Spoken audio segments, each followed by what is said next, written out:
नमस्कार विद्यार्थी मित्रांनो, मी खिडकर सर. माझ्या YouTube चॅनल मध्ये तुमचं सर्वांचं स्वागत आहे. आजच्या व्हिडिओमध्ये आपण गुणोत्तर प्रमाण हे एक अतिशय महत्त्वाचं पोलीस भरतीसाठी प्रकरण आहे आणि ते प्रकरण आपल्याला शिकायचे. अतिशय सिंपल भाषेमध्ये गुणोत्तर प्रमाण नेमकी कसं काढायचं. सगळ्यात महत्त्वाचं गुणोत्तर, बऱ्याच जणांना गुणोत्तर म्हणजे काय याचा अर्थ लवकर समजत नाही. गुणोत्तर म्हणजे दिलेल्या संख्येचं लघुरूप तयार करणं. लघुरूप म्हणजे जेवढ्या छोटी संख्या बनवता येईल तेवढी संख्या छोटी तयार करायची. आणि या गुणोत्तर प्रमाणावरती पोलीस भरतीला प्रत्येक वेळेस आपल्याला 1, 2, 3 अशा पद्धतीने 2-3 क्वेश्चन तरी येतात. आणि ते उदाहरण आल्याच्या नंतर बरेच वेळेस वेगवेगळ्या पद्धतीने शिकवलं जातं, वेगवेगळ्या पद्धतीने सांगितलं जातं. आपल्याला त्या पद्धतीचा वापर करायचा नाही. तर या ठिकाणी अतिशय सिंपल आहे गुणोत्तर प्रमाण. खऱ्या अर्थाने जर बघितलं म्हटलं तर पहिले उदाहरण जर आपण बघितलं तर दोन संख्यांचे गुणोत्तर,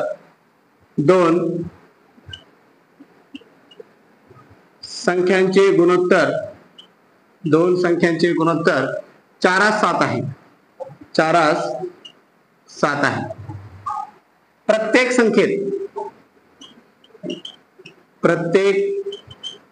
संख्येत 8 मिळवल्यास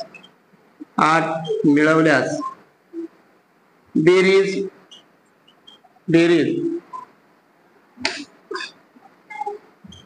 60 येते. बेरीज 60 येते. तर लहान संख्या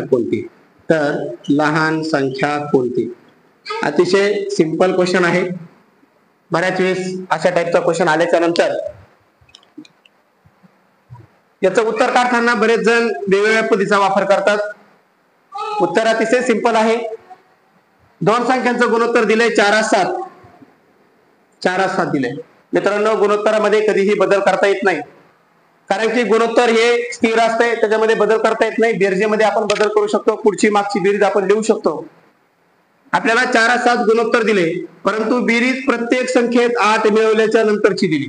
बेरीज कधी दिली? प्रत्येक संख्येत जर 8 मिळवले तर बेरीज 60 येते असं सांगितलंय. प्रत्येक संख्येत जर 8 मिळवले तर बेरीज 60 येते, परंतु बेरीज पुढची आहे, गुणोत्तर पाठीमागला आहे. मग अशा वेळेस नेमकी करायचं काय? तर अशा वेळेस सगळ्यात महत्वाचं की हे जे +8 आहे ते एका जणाचे नाही तर दोन्ही संख्येचे आहे. म्हणजे 8 + 8 असे 16 आपल्याला काय करायचे? या संख्येमधून मायनस करायचे.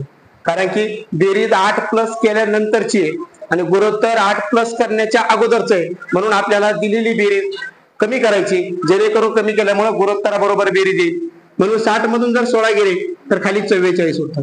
किती उरतात? 44 उरतात. आणि या 44 आता आपल्याला दिलंय, बेरीज सांगितली, यांची बेरीज आणि इथेही बेरीज दिली. मग आता काय करा? 4:7 या दोन संख्यांची बेरीज करून 44 ला भाग देऊ. 4 + 7 ची जर बेरीज केली तर 44 भागिले 4 आणि 7 किती? 7 आणि 4 11. 11 ने भाग दिला. 11 × 11, 11 × 44. 4 कॉमन घटक आलाय. 4 ने काय करा? या दोन्ही संख्येला गुणून घ्या. या दोन्ही संख्यांना काय करा? गुणून घ्या. गुणिले 4 गुणिले 4, 4 × 16. 4 × किती? 16 आणि 7 × 28. 7 × 28. आपल्याला विचारलं होतं की प्रत्येक संख्येत जर 8 मिळवले तर बेरीज 60 येते. लहान संख्या कोणती? तर या दोन मधली लहान संख्या 16 आहे. म्हणून या प्रश्नाचं उत्तर 16 आहे.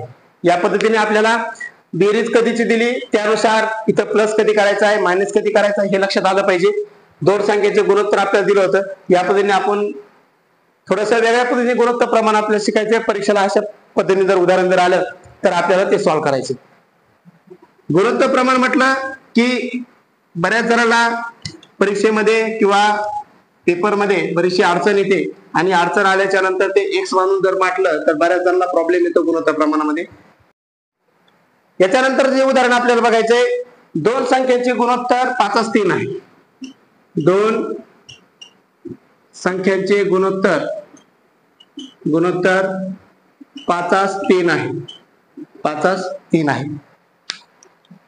प्रत्येक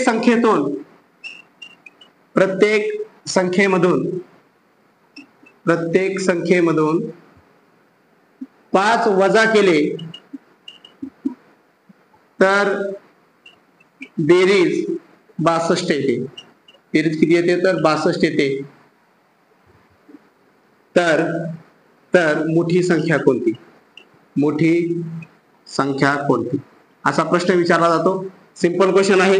याच्या अगोदरच्या क्वेश्चन मध्ये आपण बघितले दोन संख्येचे गुणोत्तर आपल्याला दिलं होतं. त्याच्यामध्ये प्रत्येक संख्येमध्ये आपल्याला 8 मिळवायचे होते.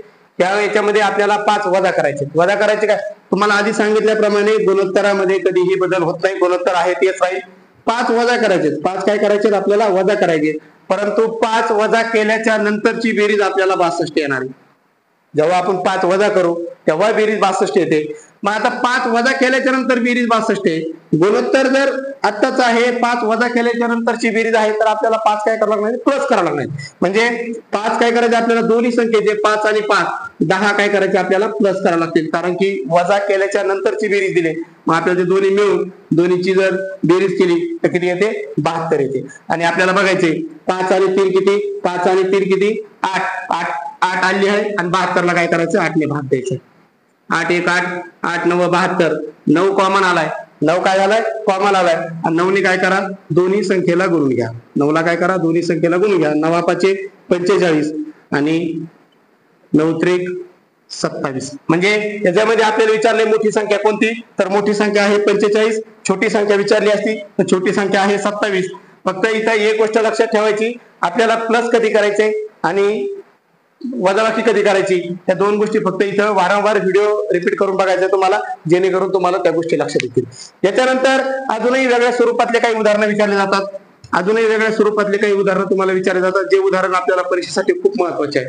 कारण की कधी कधी दोन संख्येचं गुणोत्तर दिलं जातं आणि गुणोत्तर देऊन त्याच्यामध्ये काही संख्या मिळून पुन्हा पुढचं गुणोत्तर दिलं जातं आणि अशा वेळेस उदाहरण सॉल्व्ह करताना बऱ्याच वेळेस प्रॉब्लेम होतो.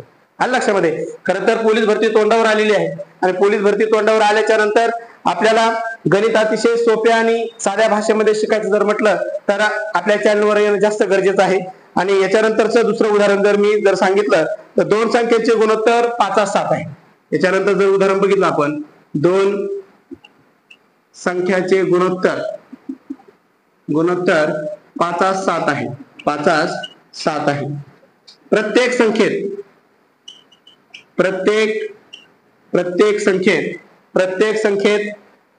8 मिळवले, प्रत्येक संख्येत 8 मिळवले तर नवीन गुणोत्तर 3:4 होते. नवीन गुणोत्तर किती, 3:4 होते.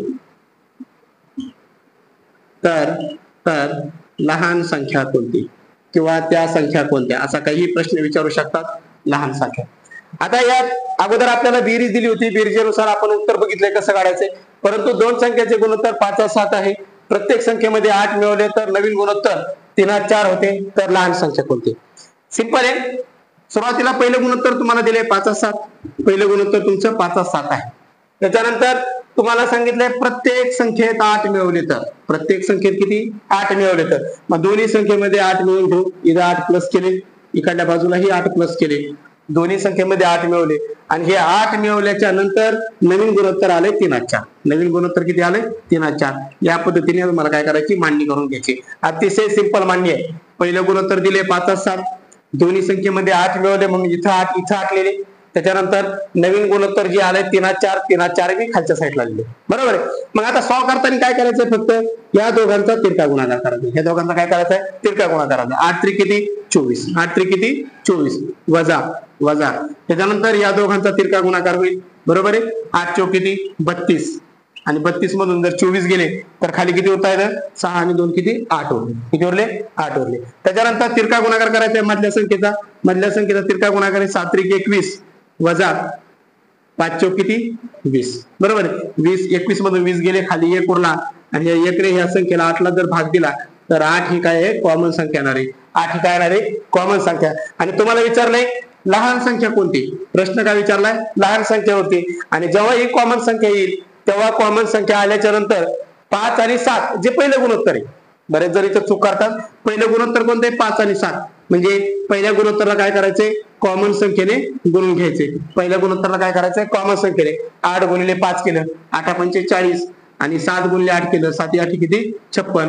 हे तुमचे उत्तर आहेत. आणि तुम्हाला विचारले लहान संख्या कोणती, तर लहान संख्या आहे 40. तुम्हाला जर विचारलं असतं मोठी संख्या कोणती, तर तुमचं मोठ्या संख्येचं उत्तर होतं 56. आणि लक्षामध्ये या पद्धतीने आपल्याला गुणोत्तर आणि प्रमाणामध्ये जायचंय. कारण की बरेच जण इथं एक्स मानणार, 5x 7x उत्तर लिहिणार. म्हणजे बऱ्याच वेळेस वेगवेगळ्या पद्धतीने सांगितलं जातं. मग ते 5x लिहा, 7x लिहा, प्रत्येक संख्येत 8 मिळवले, 5x + 8, 7x + 8, अशा पद्धतीने दिलं जातं. त्याच्यानंतर परत नवीन गुणोत्तर घेतलं जाते 5x + 8 छेद 7x + 8 बरोबर. मग नवीन गुणोत्तर येणार तुमचं 3×4 बरोबर आहे. आणि या पद्धतीने परत तुम्ही तिरके गुणाकार करणार, मग उत्तर काढणार. शेवटी हे उत्तर काढायला आपल्याला जवळजवळ 2 ते 3 मिनिटाचा कालावधी लागतो.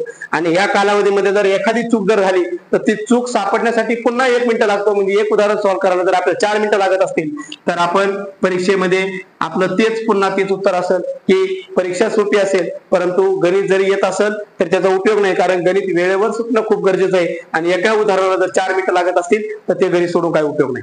आलं लक्षामध्ये. तर ही गोष्ट लक्षात ठेवायची आहे. त्याच्यामुळे या पद्धतीने जायचंय. अतिशय सोपी आणि सिंपल पद्धत आहे. आणि सगळ्यात महत्वाचं की या पद्धतीमध्ये तुम्हाला प्रत्येक उदाहरण सुटणार आहे. याच्यासाठी वेगळी परत पुन्हा कोणती पद्धत वापरण्याची गरज नाही. अजून जर आपण दुसरं उदाहरण एखादं जर बघितलं याच टाईप मधलं तर तुम्ही अजूनही सॉल्व्ह करू शकता. बऱ्याच जणांना प्रश्न असा पडतो, सर संख्या जर वजा केली तर मग काय करायचं? तर संख्या वजा जरी केली किंवा मिळवली, दोन्ही पद्धतीने जरी सॉल्व्ह करायचा प्रयत्न केला तरी उत्तर तेच येणार आहे आणि त्याच पद्धतीने सॉल्व्ह करायचे. आलं लक्षामध्ये. तर मग आपल्याला याच्या पुढचं जे उदाहरण जे बघायचंय तर ते अतिशय सोपं आहे. 2 संख्येचे गुणोत्तर 3×4 आहे. थोडक्यात 2 संख्यांचे गुणोत्तर 3×4 आहे. 3×4 आहे. प्रत्येक संख्येतून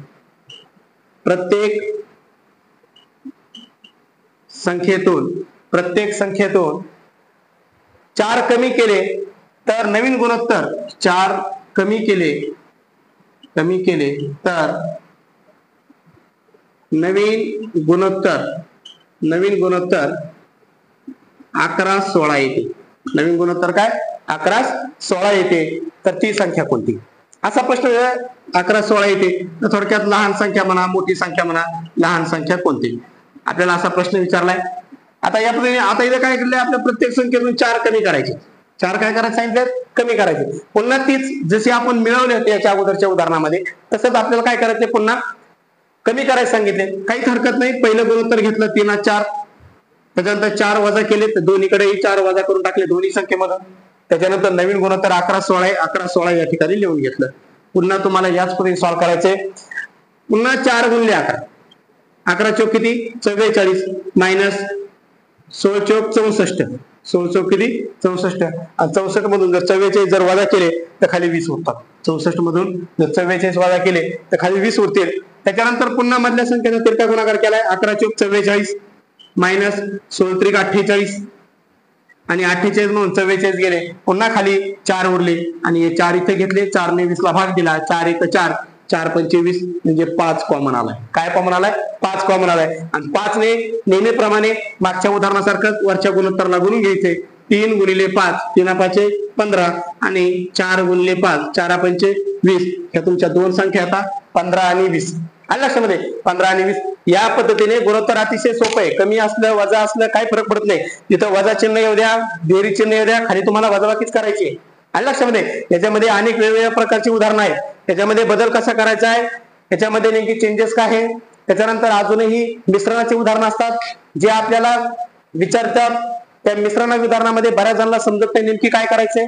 तर ते मिश्रणाचे उदाहरण असतील किंवा याच्यामध्ये चिन्हामध्ये अजून बदल आला तर या पद्धतीचे उदाहरणं जे आहेत ते आपल्याला पुढच्या व्हिडिओमध्ये बघायचे. त्याच्यामुळे ह्या व्हिडिओ जेव्हा बघितलाय तुम्ही, ह्या व्हिडिओ वारंवार रिपीट करून बघायचा आहे की जेणेकरून तुमचे हे 2-3 कन्सेप्ट आहेत गुणोत्तर प्रमाणाचे ते अतिशय मजेदार मध्ये आणि सोप्या भाषेमध्ये क्लिअर होऊन जातील. याच्यानंतरचा पुढचा व्हिडिओ मी तुम्हाला देणार आहे. त्या व्हिडिओमध्ये तुम्हाला मिश्र उदाहरणं कसे सॉल्व्ह करायचे याची अतिशय सोपी आणि सिंपल ट्रिक देणार आहे. त्यासाठी तुम्हाला आपल्या चॅनलवर येण्यासाठी सगळ्यात महत्त्वाचं आपलं चॅनल सबस्क्राईब करायचंच आहे. त्याच्यानंतर लाईक सुद्धा करायचे. आणि तुम्हाला जर हे शॉर्टकटचे व्हिडिओ चांगले वाटत असतील तर तुम्हाला चांगली पद्धतीने कमेंट द्यायची आणि ही गोष्ट सगळ्यांनी लक्षात ठेवायची. लक्षामध्ये पुढचा व्हिडिओ तुम्हाला लवकरच 2 ते 3 दिवसामध्ये येऊन जाईल. लक्षामध्ये सर्वांनी तो बघायचा आहे.